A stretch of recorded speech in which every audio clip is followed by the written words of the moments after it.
Hi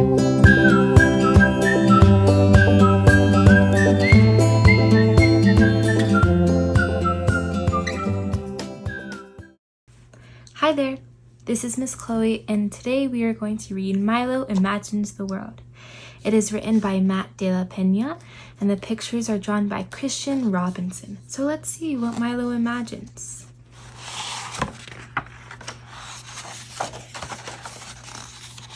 Look at all his drawings. He's really good. What begins as a slow, distant glow grows and grows into a tired train that clatters down the tracks. A cool rush of wind quiets into a screech of steel, and when the doors slide open, Milo slips aboard. I think right here this is Milo. The train bucks back into motion as he and his sister squeeze onto bench seats. The whiskered man beside Milo has a face of concentration. A businessman has a blank, lonely face. Here's Milo and his sister. Looks like she's taking a selfie. The wedding-dressed woman near the far door has a face made out of light, while the dog peeking out of her handbag has no face at all, just a long, lolling tongue. Look at the cute little dog. These monthly Sunday subway rides are never ending, and as usual, Milo is a shook-up soda. Excitement stacked on top of worry, on top of confusion, on top of love.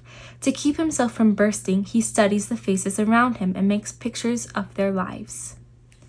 At a downtown local stop, the whiskered man folds up his crossword and hurries off the train. Milo imagines him trudging through brown mounds of slush. It's a 5-flight climb to his cluttered apartment, where he's greeted by mewing cats and burrowing rats. Look, there's the little whiskered man with his cats. Parakeets tweet songs of longing as the man sips tepid soup, hunched over a game of solitaire. Late that night, the door to the parakeet cage mysteriously falls open, and the cats gather on the cold sill to watch the birds fly free above the city. Look, there go the parakeets. Milo tugs his sister's sleeve and holds up his picture, but even when she turns to look, he can tell she doesn't see. She's a shook-up soda, too. A boy in a suit boards the train with his dad. His hair is a perfect part, and there's not a single scuff on his bright white Nikes. Look at his perfect Nikes and his perfect part. Milo imagines the clop, clop, clop of the horse-drawn carriage that will carry him to his castle. He imagines the clink, clink, clink of the guard slowly lowering the drawbridge. Across the human-made moat, the boy is met by a butler, 2 maids, and a gourmet chef offering crust-free sandwich squares. The sandwiches look delicious. Milo flips to a fresh page at a bustling midtown stop. When the wedding-dressed woman strides off the train, a band of street performers launches into Here Comes the Bride, and everyone on the platform stops and cheers. There she goes with her little dog inside her little purse. Milo imagines the grand cathedral ceremony where the couple will be pronounced husband and wife. Look at the beautiful couple. Imagines the groom whisking his new bride to an awaiting hot air balloon where the pilot loads them in with blankets and blasts the heat. And up, up they go, hand in hand, beyond the concrete walls of the city, into the infinite blue.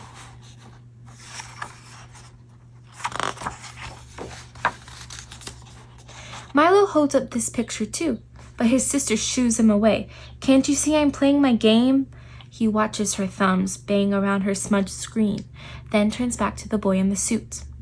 They lock eyes for a few long seconds, and suddenly it feels like the walls are closing in around Milo. The spell is broken when a crew of breakers bounds onto the train announcing, "You all ready for a show?" Several curious faces look up as the beat drops, and now the girls are walking up walls, they're whirling around poles, they're backflipping over shopping bags. When the train pulls into the next stop, they collect a few dollars and scramble for another car. How in the world is she doing the splits like that?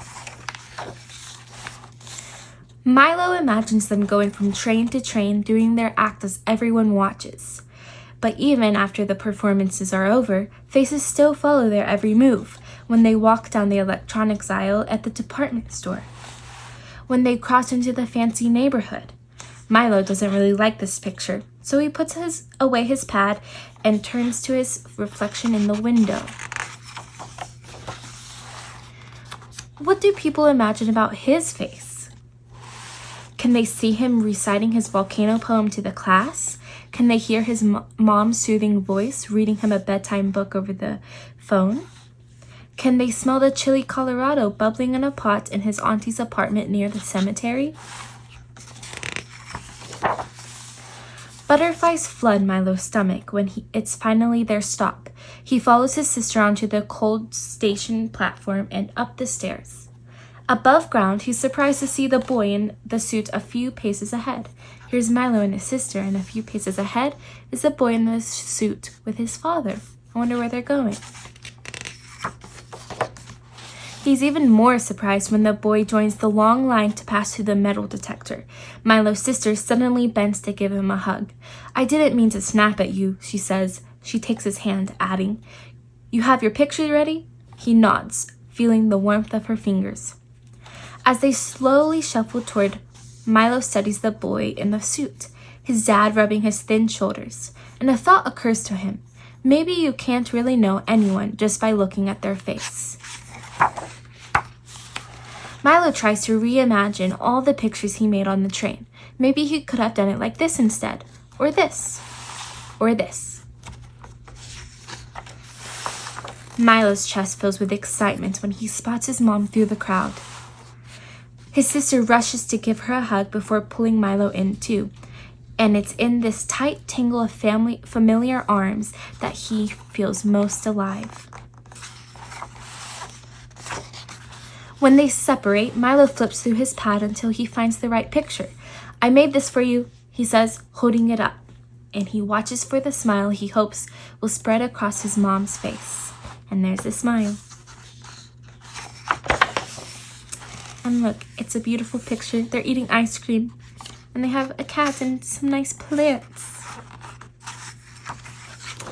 The end. That's the end of Milo Imagines the World. Thank you for listening, and if you would like to see more, please like and follow.